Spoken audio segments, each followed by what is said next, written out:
Gunshots, gunshots, gunshots. Young Thug speaks out for the first time, sits down with GQ magazine. Make sure you watch this video all the way through. You get to get Young Thug speaking instead of seeing him sitting in a courtroom, and you get to get into his mind. Make sure you subscribe to my daughter's YouTube channel at Juanita Mecca Audio, Juanita, Mecca Audio, and this program is sponsored by Cashbox. All right.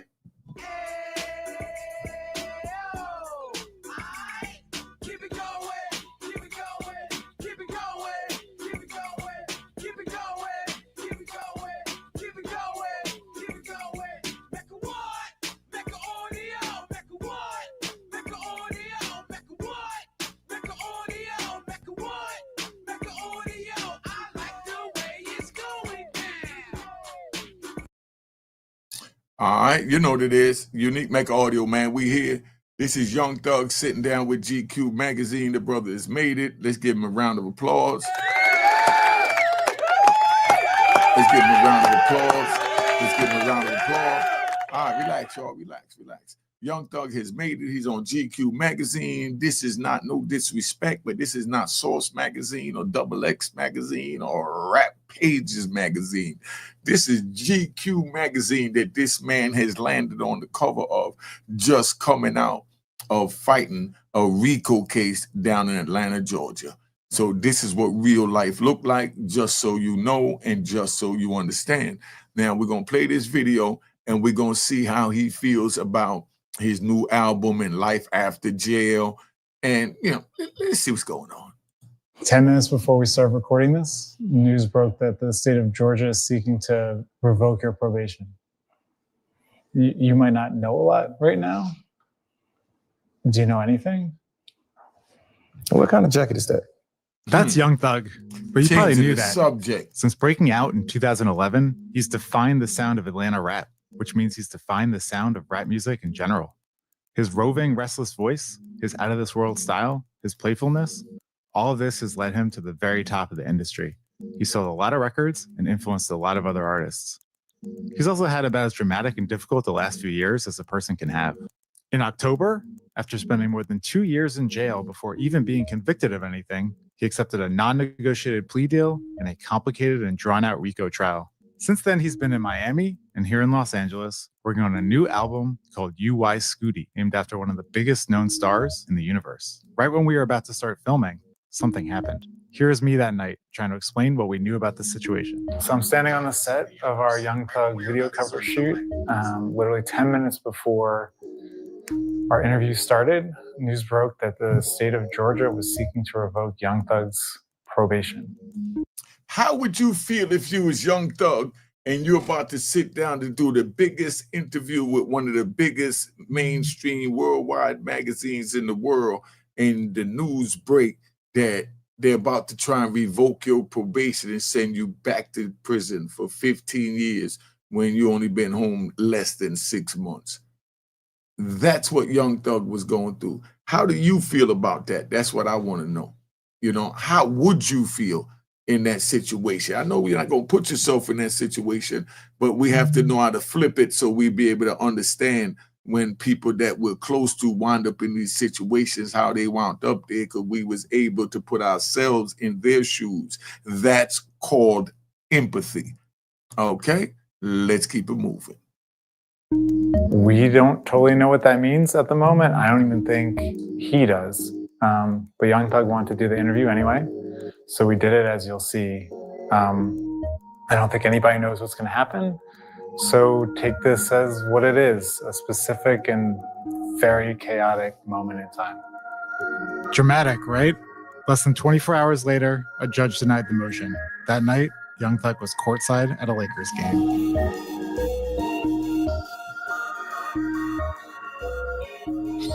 So you want to say it? I'll give you the what? Sure.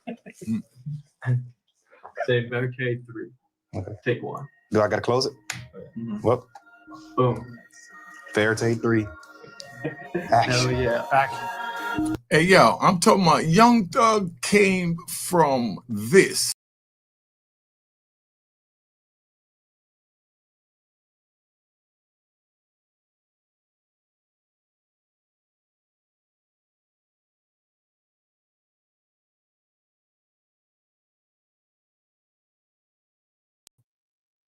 I mean, I really want you to try and put yourself in his shoes so you could understand the overwhelmment that he's feeling right now. How joyful and joyous is feeling right now to him. This is surreal, is how he's looking at it.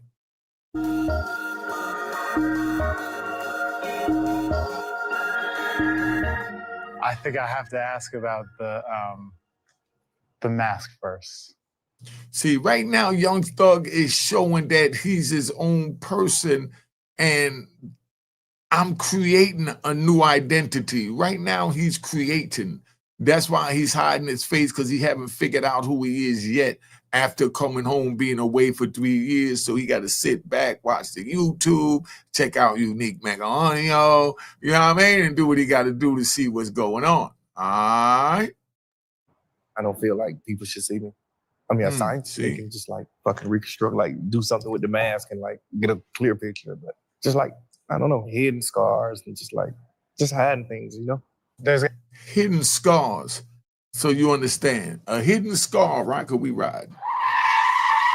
A hidden scar is him sitting in that jail cell for 3 years, looking through legal papers till his eyes going bad. A hidden scar is him getting up every morning at 3 o'clock, knowing that court is not starting till 10 o'clock, and sitting there sleeping on cold cement prison benches. That's a hidden scar. That's a hidden scar that I want y'all to understand what's going on, and I don't want y'all to get caught up on nothing different. I want you to really understand what is going on. This man has just went through hell on earth, and we don't recommend that for no one over here. Unique Mecca Audio. That's why our great President Donald Trump is showing you that if you mess up and you are homegrown, they got somewhere to send you. When someone tell you what they're going to do with you, you better believe them. Don't sit there and play those games like, oh, you know, they just talking, oh, this and that. No. When a person tell you who he is and what they plan on doing to you, it's time to believe them. Let's keep it moving. There's got to be like a vibe or a spiritual feeling or something that is channeling you into this place. I just feel big, you know? Name my album is UY Scooty. I feel like I'm one of the biggest stars. I did a lot foundating this culture and, you know, like the new rap game that's happening right now. I'm like out of this world. That not was like God though. Not like God though. No. Just like an artist. Yeah. Under like, God. Under God, for sure. Was there a moment when that realization arrived? Yeah, I was actually in court. I was on trial. Oh, you were on trial? Yeah. I didn't know. You didn't know I was on trial? Oh, he got jokey jokes. You had lyrics of yours used against you in court. How'd that feel? I feel kind of crazy and cool because it's like, oh, everybody listen to me, you know? Yeah. But crazy, like the first fucking amendment is freedom of speech. Like it's crazy. Well, third or fourth, but like the top 5. If I understand correctly, part of the terms of the probation are like there's certain things you can't talk about, right? On records now? Like I can't do nothing like gang things or stuff like that on the internet. Right. I could really talk about what I want to talk about in music. Oh, you can? Yeah. Okay. So it didn't feel inhibited in any way on the new record? Didn't change the way? Nah. I normally like rap about cool things, you know? I just got like a few lyrics where I just rap about street stuff. Uh-huh. And then those are the lyrics that they try to use against me. But yeah. most of the time I don't rap about that type of stuff, you know? Does it make you think twice about rapping about street stuff? Yeah, because just like the impact that you got on the community, the youth, and not because of like the law. It's more so just like realistically, like kids actually listen to us. Like, all right, we got to like dumb it down. So, you know, I listen to like new rappers now and I'm like, my kid can't listen to that. That's great. Really? So I'd be like, damn, like so contradictory. What can you say about the experience of being incarcerated for more than 2 years? It was real. Yeah. Don't want to deal with it again, but definitely was real. Were there moments if you wondered if you would ever get out? Yeah, for sure. Yeah. Are you thinking about yourself, your family, your career? Like, where does the mind go? Family. kids, just, you know, career was like last. Mhm. That was like relevant. Really? Because you like, I mentioned this before, but like you went in at the kind of at the height, the pinnacle. I could see wondering like, oh, am I going to get that back? Yeah, I'm pretty sure we'll get it back. Because as an outsider, it was crazy to watch. It's like, Yeah. oh my God. Heard what he said. He was talking to the true boss. He didn't say, sure, I will get it back. He said, I'm pretty sure we will get it back. That means that this is a king that's always looking out for his team. That's how you can see someone's heart just by the words that they come out their mouth. Like we got an old saying, because we ride. That old saying is, you don't know a fool until he opens his mother effing mouth. Just so you understand where you at. But he actually said just what you heard him say. Yeah. This guy is like at the top of the craft, and now he can't do the thing that he does. It happens like that sometimes. Does it happen like that? I said sometimes.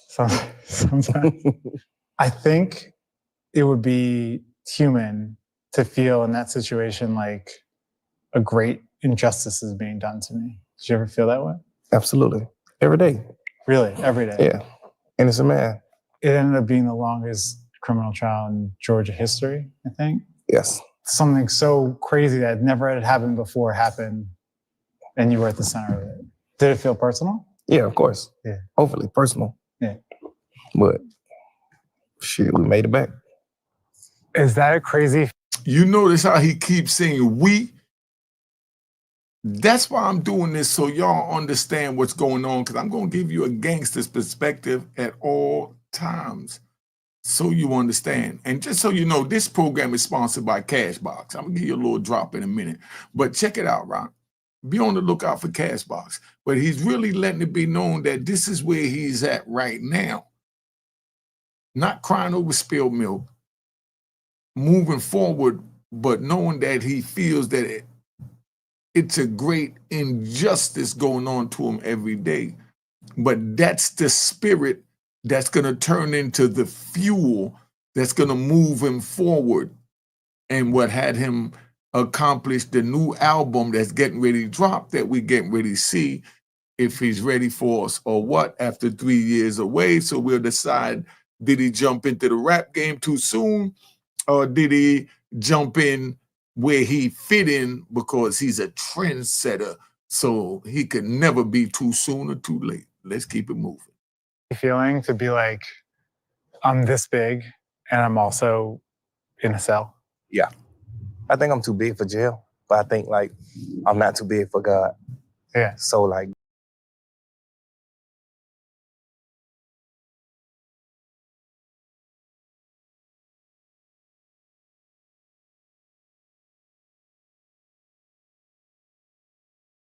because you are UI Scooty. Tough to feel bigger than the jail when you're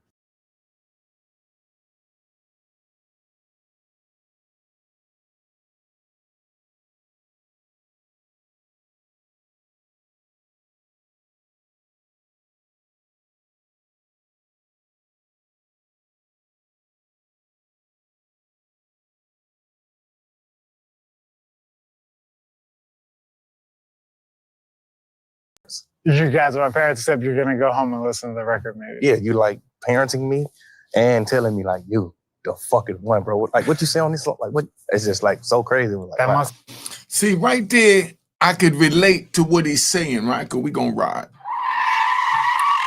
I went in federal prison at 29 years old and came home at like 56 years old.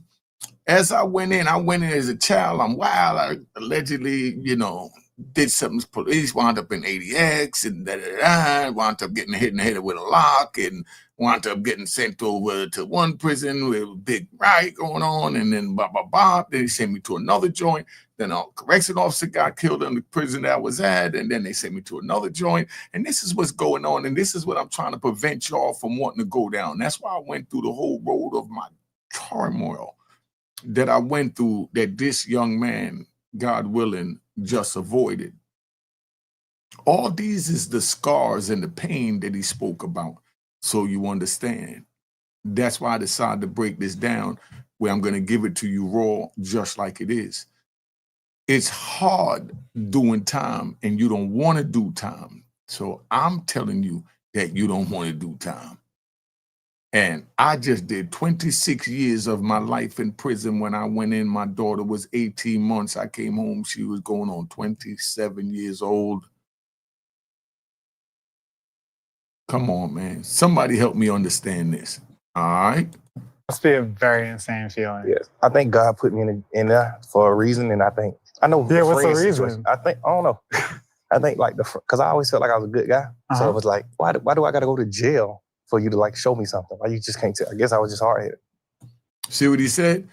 Sometimes we have to go to jail in order for us to sit down and listen to our higher power. That happens all the time. Then you get people out here that never been to jail, never been in real life's detriment struggles, that'll turn around and they'll say, you know, oh, he went to jail because, you know, he wanted to go to jail. You know, not knowing his environments that led him up to that phase, and knowing that God needed to sit him down and he's not listening any other place or time. So he puts him in a prison cell where he's in a 4x8. Now he has no choice but to get with his thoughts and get with his teachings of God. So men go in prison and they find religion. And the people out here say that, oh, now he go to jail and he's a Christian. It don't matter where he go, become a Christian. Now he go to jail, become a Muslim. It don't matter where he goes to become a Muslim, as long as he becomes a Muslim or a Christian or Buddha, Jehovah. But just find that higher power and believe that you're not that supernatural super trigger.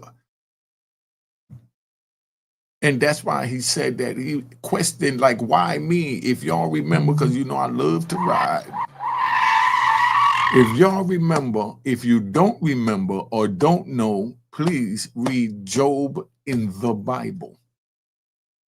Job lost everything because the devil went to God and said, I guarantee you I could take any one of your followers and I could make them forsake you. And he suggested Job, and he said, just don't take his life.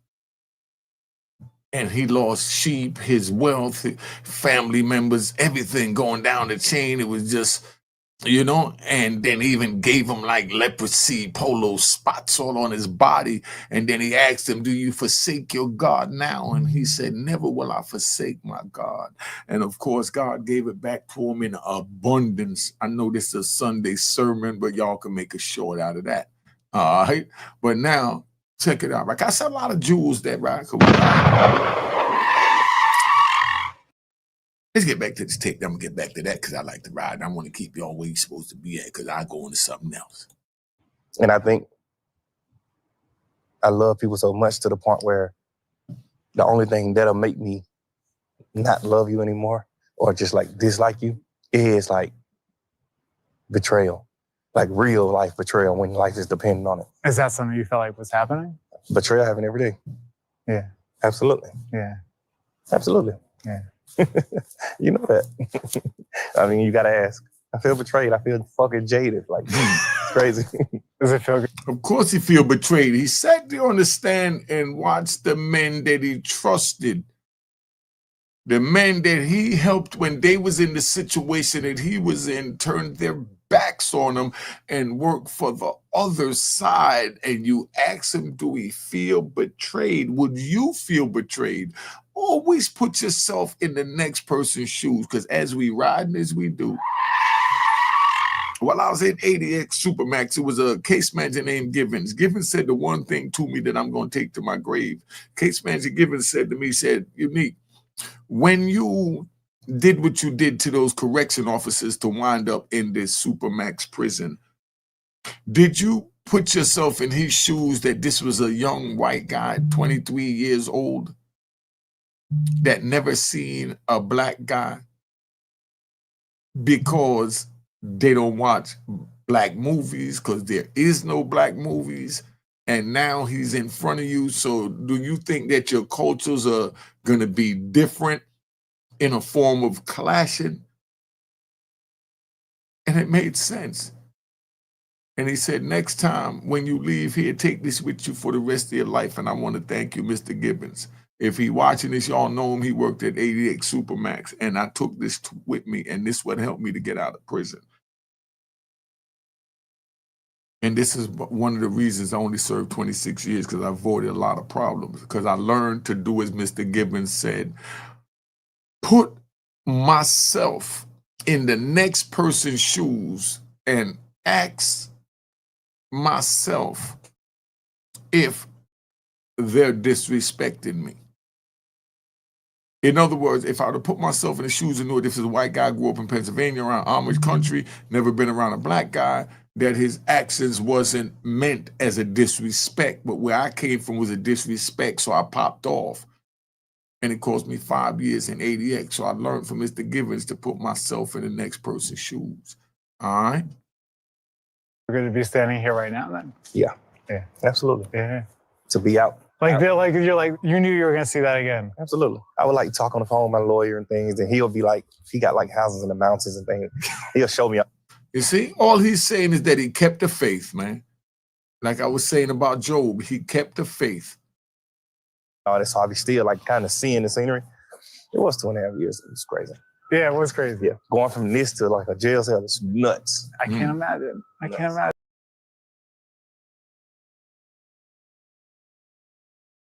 Be constrained in what you can say and not say, but you ultimately did decide to plead guilty to 6 counts. That a difficult decision? Absolutely. Just pleading guilty to something you know that you didn't do or you're not, that's not yours is crazy. But you get a chance to keep fighting and then worry about the juror's fate or you just go ahead now. Go home. It's like, shit, go home. Still feels like the right decision now? Yeah. Are you like domestic? Are you in the house? Yeah, for the most part.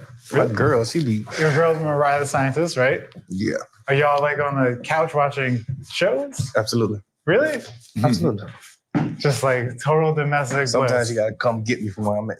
Sometimes I don't want to go home. She's just like, oh, she gotta come grab you. Right. She was in court supporting you, right? Yeah.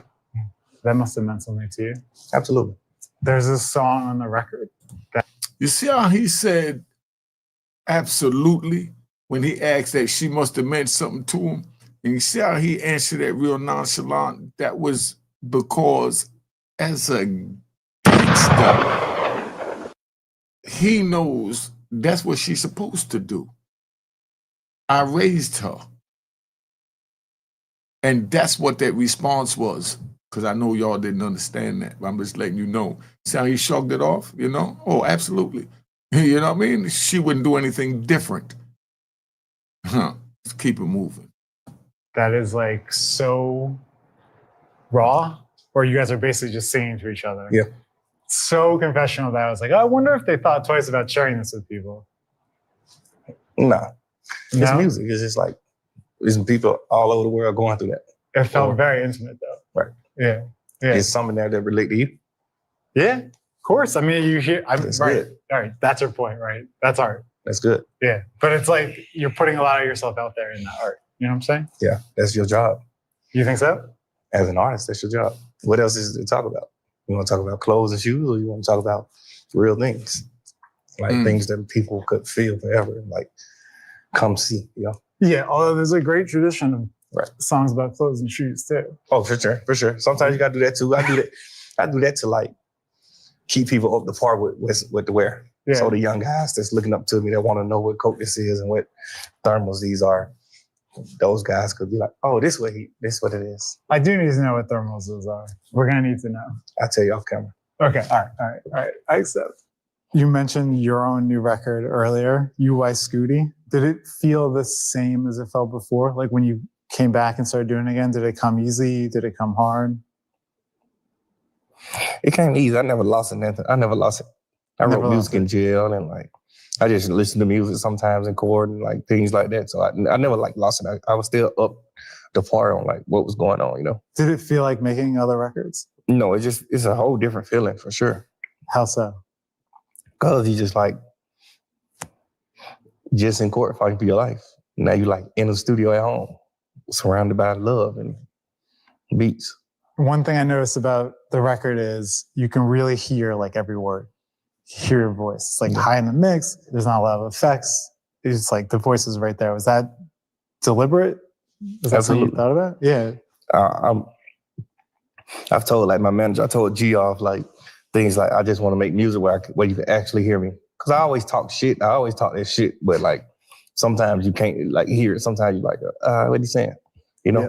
So it's like now like I feel like I'm new. I feel like I'm a new artist. I feel like I just came in the rap game again. Another thing I noticed about the record is, and I mentioned the song with Rye the Scientist earlier, but it's a very confessional record. It's like you talk about your mom. You talk about your feelings about being in the news. You talk about crying on like more than one song. It's like very raw. Did you set out to do that? Or is that just what happened when you kind of... It's always natural. Nature. When I record, it's always just like natural. Like however you feeling. Some days I might just feel happy and I just make like lit songs. Some days I just be like, not so happy. It's funny that you say that because there was like a part of me that walked away and I was like, this is kind of a record about being rich and sad. But maybe that's just my takeaway and I'm not right. Yeah. I don't think I speak about like being rich, like enrichment in the song. Yeah.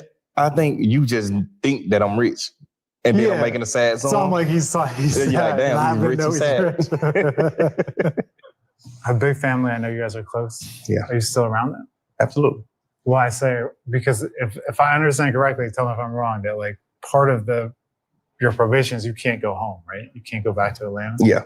Only for like certain things. Only for certain things. Yeah. Do you miss it? Atlanta? Yeah. Yeah. It's home. Yeah. Sometimes. I was already out of Atlanta before this case. Though. Oh, really? Yeah, I lived in LA. Like fully in LA? Yeah. Okay. Since like 2017. So you don't really feel like you're in exile or anything? Yes. You do? Absolutely. Well, if you can't go back, then I guess by definition, right? Can't go home. It's crazy. What does that feel like?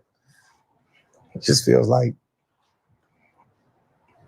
abuse. Before all this happened, I think Atlanta was like the center of rap culture. Do you think it still is? Absolutely. Yeah. We create the wave. You got other places that's popping for sure. Like everybody's popping now. Yeah. But like everybody still like sound like Atlanta or like move to Atlanta or rap about Atlanta.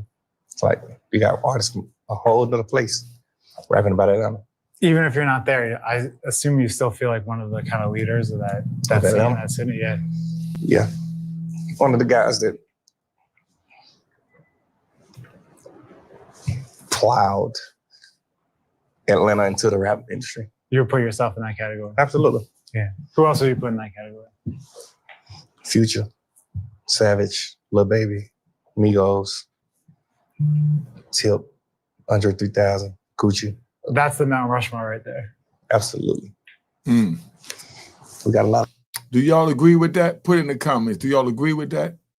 Kings in Atlanta. Have you kept up with like rap in general? What do you think of the current like state of the art? I'm a musician, so I don't think no music is bad or nothing is like wrong. Everything is just fire. Well, it feels like when you were away, it was sort of dominated by this like Drake Kendrick thing, you know? Yeah, for most of it. Which I don't know if you have like a side in that. Atlanta kind of even got dragged in by Kendrick, which was interesting. Yeah. He just like spoke on people's name in Atlanta. Yeah, I don't know what that was about. But I'm like a Drake fan. Do you feel like it's like rap music in general is in a good place? Yes. I think the numbers could be better, but yeah. Oh, you mean like people could be selling more? Yeah. I seen something about like the percentage in hip hop has like went down. Oh, really? I seen something like that when I was locked up. So do you have a theory about why? I think a lot of people like rapping about the same thing. And nobody's bringing like something that you can actually watch. You can enjoy the music and like enjoy the things that they do, but like we used to like make movies, you know? I think now it's just like quick. You got to get back to like movies. Like you got to get back to like to where like people respect it. Why do you think they went away from that in the first place? Because like it was just a big wave of like nothingness running the game. Like super simple videos, not really high price videos. Like that wave like came in really strong. So even the people that was doing high price videos, they started doing like regular videos because that's what was popping. Yeah. But I think now we did it so long to the point where we like comfortable with that and we don't want to do stuff like this no more that take time. Now we just like, man, let's just go ahead and shoot the video. Let's you know. Yeah. Instead of like a fucking day set, 2-day set, shit like that. Yeah. What do you remember about like your early days as an artist when you think about those days now? Just like being happy and like free. I've heard interviews where you talked about kind of bruising early encounters with the industry. Like your deal with Gucci was like kind of weird, right? Or like even Lior, I've heard you say like that started out kind of weird, right? Yeah, because we just didn't know each other. Yeah. We ended up being like good friends, mentors. Did you like hold those dealings against them, you know, later on? When I was younger, yeah. Because I just didn't realize and recognize like people's point of view or way of hustling. Now I have some of those similar ways of hustling and points of view. So now it's just like, oh, okay. Even when we got cool, like me and Leo got super cool, like he my mentor. Like even when we got like super cool, like I still didn't understand some of the things he did that I felt like he did back then. But now just like growing older and like owning a record label and doing things like that, it's like, okay, cool. It does. See, what he's basically saying is that he done grew, he done elevated, and right now he's comfortable where he at in his life. And when he was younger, he looked at things different from young eyes, and young eyes is just warrior eyes. That's young eyes. That's what he was looking at. And he's just basically saying that now that he's more mature, see their point of view, whether he agree with that point of view or not, that's another statement, but he could definitely see their point of view. And I want to take my time and explain that, and I want to really let y'all hear it right now because he's really speaking from the heart. So forgive me for not doing my regular yabbity, yabbity, yabbity, yabbity, yabbity. Seemed like you made a point, though, with your label of maybe doing differently with artists than the way that people dealt with you. Yeah, I don't be really like taking money from my artists and stuff like that. I just like to help people, you know. One of those artists was Gunna. You guys did a ton of songs together. Yeah. Very successful on your label. Yeah. He was arrested about the same time as you. I think a lot of people wonder what that relationship is like now. Yeah. I know everybody wondering that. What's it like? I don't know. I guess that's his own form of answer, huh? You like to like plow. I do, absolutely. Deep into things. Yeah. I'm a pro. That whole speech you gave me earlier, like, yeah, I'm new to this shit. All this shit was just cap. Oh, no, I'm new to the cameras. The interviewing. Okay. See, basically, Young Thug telling them like, yo, hold up, man. You know, you like the clown. You already know how I feel about him because I told you off camera how I feel about it, but now you want me to say it on camera, so you're going to clown and bring it up now while we on camera, knowing that I don't want to get in it because I told you off camera I didn't want to get into how I really feel about Gunna. That could be what he's saying. So for you rat bastards and flip-flop men and public trolls, don't go say Unique said. I'm letting you know that could be. All right? I'm not remotely new to. Yeah. I thought you was going to lie because I saw you a few times interviewing. Those are the only ones I've done on camera. Do you have bigger ambitions for the label or just in general kind of going forward? Yeah, we just pushing positivity, and we just going for the gusto. We trying to like kill the whole rap game and just like do it big and just help people in general, help society, help the communities we from, and just like be just so great, you know? We've been walking through this insane house and we have not commented on one single thing, but I feel like we have to at least note that there's a giant bear behind you.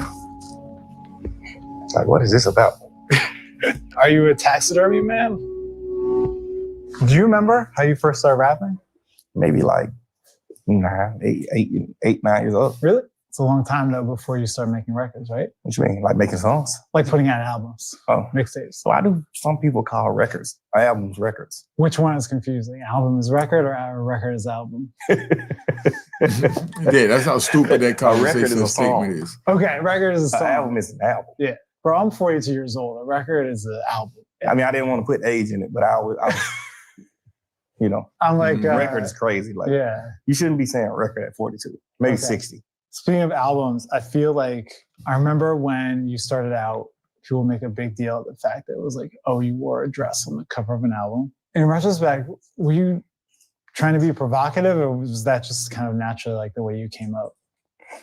I think it was just like making people mad. Like by design. Provocative to a man is crazy. I think I was just doing it like just making people mad. Like intentionally. Yeah. Yeah. Because it was fun. And where did it come from? Where did the idea come from? I don't know. Yeah. A lot of my ideas come from UI Scooty. The stars. Just come from fucking outer space. Now I think when people kind of write the history of this era, they give you a ton of credit for that, bringing that super like melodic trap sound to maybe like more of the mainstream of rap. I'm the first to do it. Yeah. Well, I don't know. Because I always think that I was the first to do things, but then I'll see like, oh, fuck, I see history and it's just like, damn, they did that. Like, it's crazy. But it felt like you were the first. Yeah. To do it. I like that. What he did right here for y'all to understand is he know he's the first to do it with the hip hop generation, but then you're always gonna have, you know, people that know from before somebody that did it similar. And yes, he might have heard them and it might have triggered him to do the mumble rap that he do now.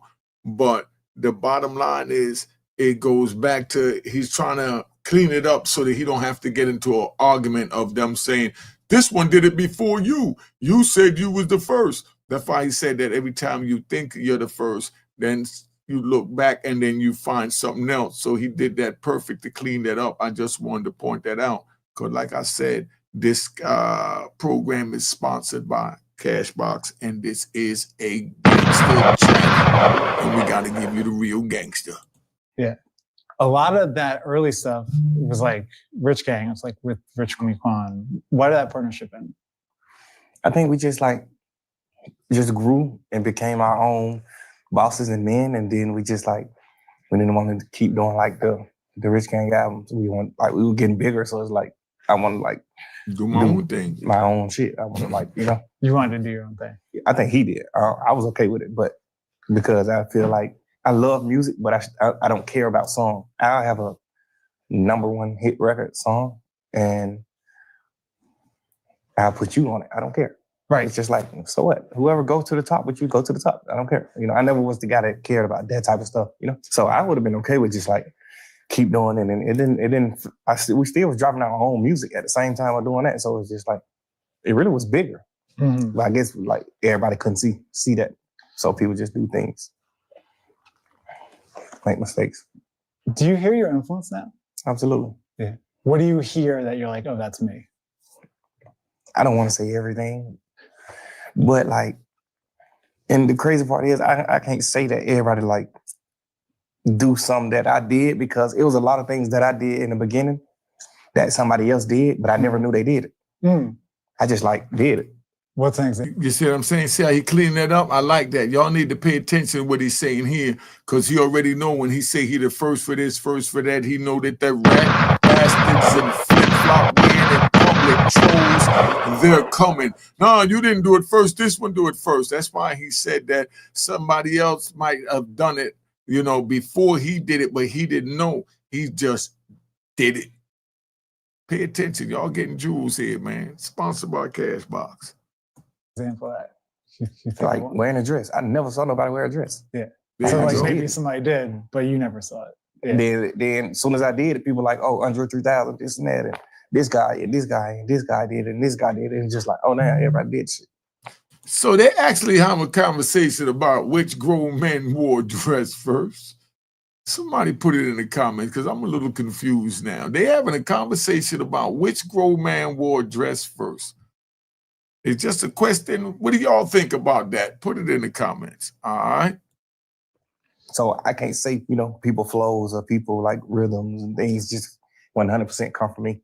I think that it can. But like if you listen to the radio now, you're like, yeah. Absolutely. That's me. Yeah, you hear some shit and you just like, for sure. Me, for sure. Like you never sounded like that, or you never rap like that. What about style? Do you see your influence in that? I wore skinny jeans when everybody wore big jeans. The other one that comes to mind is like the choker, right? Where it's like the big chain becomes like the small chain. Right. I just never liked long chains back then. I got a lot of long chains now, but back then I never liked long chains. So I was probably the first rapper ever cutting chains, you know. But I see like old videos from like 94, 93 with Tupac, and yeah, I'm on the short chain. So it's like, damn, like I thought I was the first person doing it. You know? I like Do that. you know where it's going? I mean, I feel like maybe I'm looking at where it's going style-wise, but do you like think people watch you very closely in terms of like what you're wearing? Yeah. I'm just like one of the people that just like opened those doors for like us. Like people probably was scared to wear a dress, you know, until me. The first time it happened was obviously Andre 3000 and whoever was before him, but this generation, this fucking time, I'm the person for that, you know? I guess it would be natural. Damn, sound like he took it personal that he wore the dress first though, right? I'm just asking. To want things to be the way they were before. You know what I'm saying? Like before all this stuff happened. Are you okay? Like if it's different now? Yeah. Because it's different for like for better. You think so? Yeah. In certain ways, you know. I'm smarter, I'm older. I know what jail feels like. I know what, you know, faults, betrayals. I know what everything feels like, and I know like how to go forward. I don't think anybody would opt for 2 years in prison, longest criminal trial in Georgia history. No one would choose to go through that. But do you feel at peace with all that stuff at this point? Yeah. I felt at peace with it when I was going through it. It's just the probation part that's like kind of stupid to me. But like I felt peace the whole time. Like I wasn't stressed at all. I really was chilling. I guess I just knew subconsciously that wasn't the end for me. Because I got bigger plans for me. So you felt peace then. How do you feel now? I feel peace. Absolutely. I feel like more peace now. Like you can move with almost nothing over your head, you know. You got probation, but that's really nothing. I'm not going to violate probation, you know. Almost like fully peaceful. Once probation over, then it's like, okay, cool, you know. Then it's full peace. For sure. And until then? It's 90%. But maybe we'll take 90%. Absolutely. I'll take 10% peace. Thank you. You're welcome.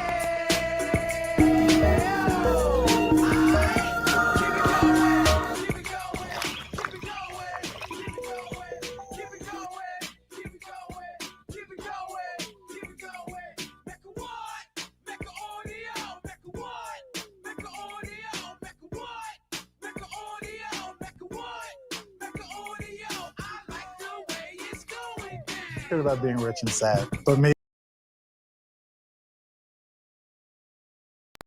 So what do y'all think about that joint with Young Thug? Where he coming from? Somebody let me know. I'm a little confused here. You know, Young Thug has always been different, the first to do things. I heard him first when I was locked up with Rich Homie Quan. I ain't gonna front. I used to put that joint on my ears and work out like a demon. You know what I mean? That was like a DMX song for that generation, you know, or like a LL Cool J Rock the Bells for that generation, you know? See, I just took you back a few generations, but, you know, I just wanted to drop this so y'all could see what it was about. I'm not going to be on here too long because I got some things to do. It's Sunday. I just wanted to give y'all something. All right. Cheers, cheers, toast the crime, toast the crime, the crime, the crime, the crime.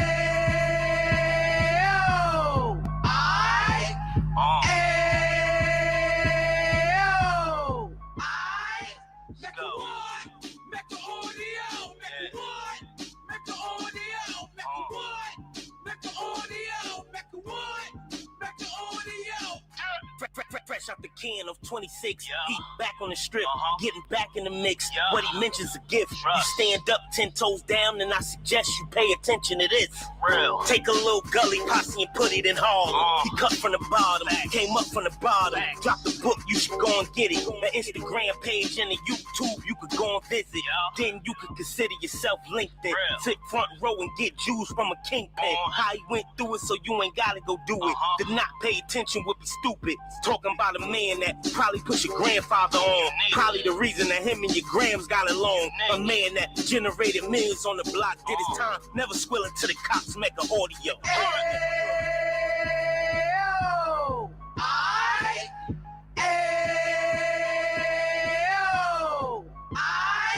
Mecca what? Mecca audio. Mecca what? Mecca audio. Mecca what? Mecca audio. Mecca what? Mecca audio. And we gon' do it like.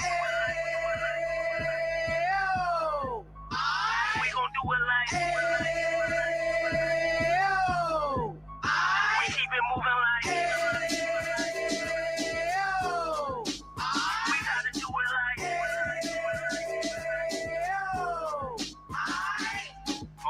Get it live like 2 G's in the 90s. Drop top beamer so shiny. I let shorty go, she was whining. Treat her like my past, she behind me.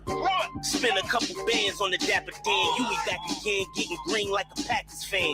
No cap, it's a roaring uptown. They be horn uptown, Dominican bust downs. Now we on the positive, you we got a lot to give. Now you trying to stop the kids from being inoperative. So take heed, homie, lend an ear. He started in uptown, he gon' finish dead. But now it ain't about selling drugs, buying cars. It's about buying property to make the community ours. So we can give back to the. Cheers, cheers, the crime, the crime, the crime, the crime, the crime.